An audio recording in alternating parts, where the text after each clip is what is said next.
এই ব্লগটা শুধু ব্লগ না, একটা স্মৃতি হিসাবে থেকে যাবে আমাদের জীবনে। আমার কাছে খুবই স্পেশাল। তারাবি নামাজ পড়ে হঠাৎ করে সে বলল যে বের হও, আমি তোমাদেরকে নিয়ে অফেল খাওয়াতে যাব।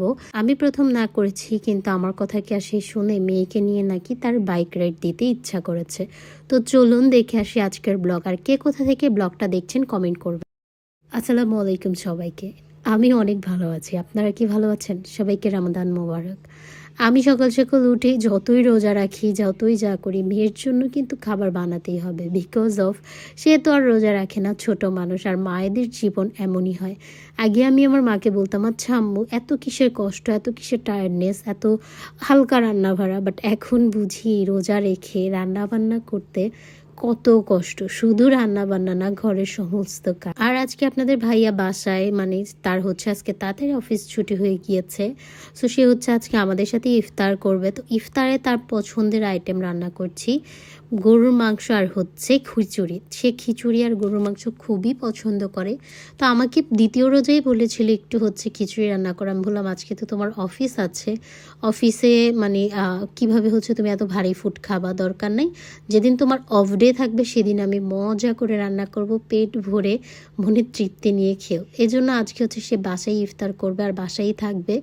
এজন্য তার পছন্দের খাবার রান্না করছি। যতই কষ্ট হোক, যখন আমার খাবারটা খেয়ে আমার হাজব্যান্ড শান্তি পাবে বা সে খাবে, আমার চোখ একদম জুড়িয়ে যাবে এবং আমার কোনো কষ্টটাই আর কষ্ট মনে হবে না। অনেকে আমাকে বলেন, আপু আপনি অনেক রান্নাবান্না করেন।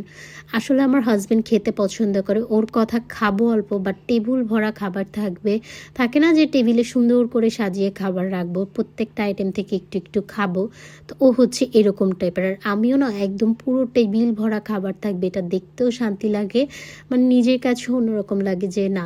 আর যাই হোক, আমার বাসায় টেবিল ভরা খাবার আছে আমার সামর্থ্য অনুযায়ী, আলহামদুলিল্লাহ। তারপর রান্নাবান্না চড়িয়ে দিয়ে এখানে আমি হচ্ছে শরবতটা গুলিয়ে নিচ্ছিলাম। আপনাদের ভাইয়া কিন্তু ট্যাঙের শরবত অত একটা পছন্দ করে না, ও গুড়ের শরবত অনেক পছন্দ করে। এজন্য আমি অনেকগুলো গুড় কিনে এনেছি রোজার আগের দিন বাজার করতে, যে আপনাদের সাথে কিন্তু শেয়ার করেছিলাম। তো এখানে হচ্ছে আমি শরবতটা ফ্রিজে রেখে এখন হচ্ছে খিচুড়ির জন্য কষাচ্ছিলাম। আজকে একদম অল্প একটু মশলা দিয়েছি।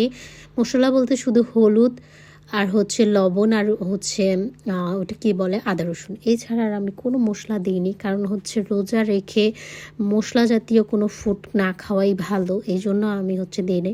আর আমার বোন হচ্ছে এখানে আলু ছিলতেছিল আর অনেক কথা বলতেছিল। আর ও ও হচ্ছে মানে ওর চুল অনেক বড় ছিল, অনেকে জিজ্ঞেস করেছেন। ও কিন্তু আমাদের হেয়ার অয়েলটা ইউজ করে, আমাদের অর্গানিক যে হেয়ার অয়েল আছে। ওর চুল কিন্তু মাশাআল্লাহ অনেক ঘন। ওর চুল কিছুদিন আগেই ফেলছে, বাট দেখেন এখন কত বড় হয়ে গেছে। ও কিন্তু আমাদের অয়েলটা ইউজ করে, অয়েলটা কিন্তু খুবই ভালো।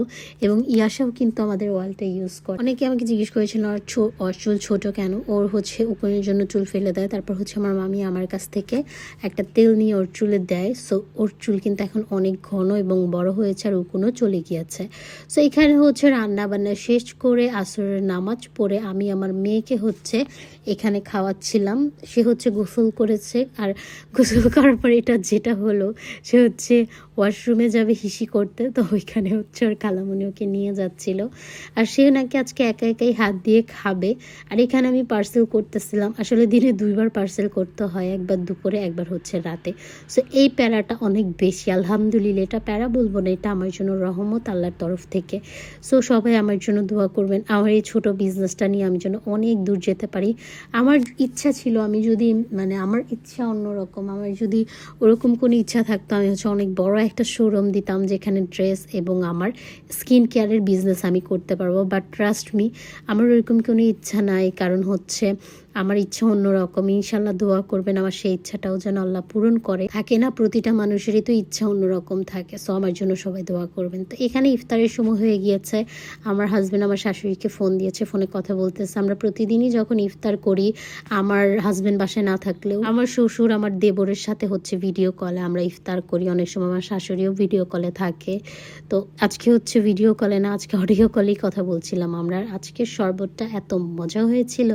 আমার বোন বলতেছিল এখানে খিচুড়ি খাচ্ছিলাম, বলতেছিলাম মজা হয়েছে, ও বলতেছে হ্যাঁ শরবত অনেক মজা হয়েছে।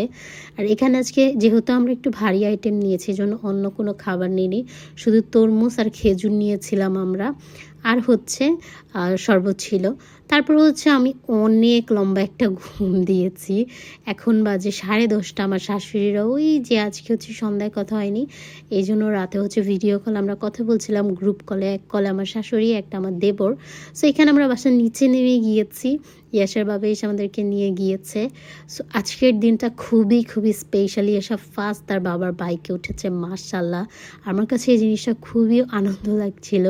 আসলে এই জিনিসগুলোই মেমোরি হয়ে থাকবে, ইয়াসা যখন বড় হবে দেখতে পারবে। তো ও বলতেছিল যে আমি মেয়েকে নিয়ে আগে একটু চালায় আসি, তারপর তোমাকে নিব। তারপর তারা বাবা মেয়ে চড়ে এসে আমাকে নিয়ে হচ্ছে যাচ্ছিল ওয়াফেল খেতে। ওয়াফেল আগে আমার ভালো লাগতো না, বাট এখন ভালো লাগার। এই শপটা অনেক ছোট, বাট আমাদের বাসার কাছে। ওদের খাবার খুবই মজার, ওদের ডেকোরেশনও খুবই সুন্দর। আমার কাছে পরিষ্কার জায়গা অনেক ভালো লাগে। সো ওদের শপটা খুবই পরিষ্কার, এই জন্য আমার কাছে ভালো লাগে। আর আমি প্রায় এখানে যাই খেতে। আর ওদের ওয়াফেলও অনেক মজা। আজকে আমরা নিয়েছিলাম ওয়াফেল আর হচ্ছে চিকেন। ইয়াস হচ্ছে চিকেন পছন্দ করে, এই জন্য আপনাদের ভাইয়াকে ইগনোর করবেন। বললামই তো, সে তারাবি পড়তে গেছিলো লুঙ্গি পরে।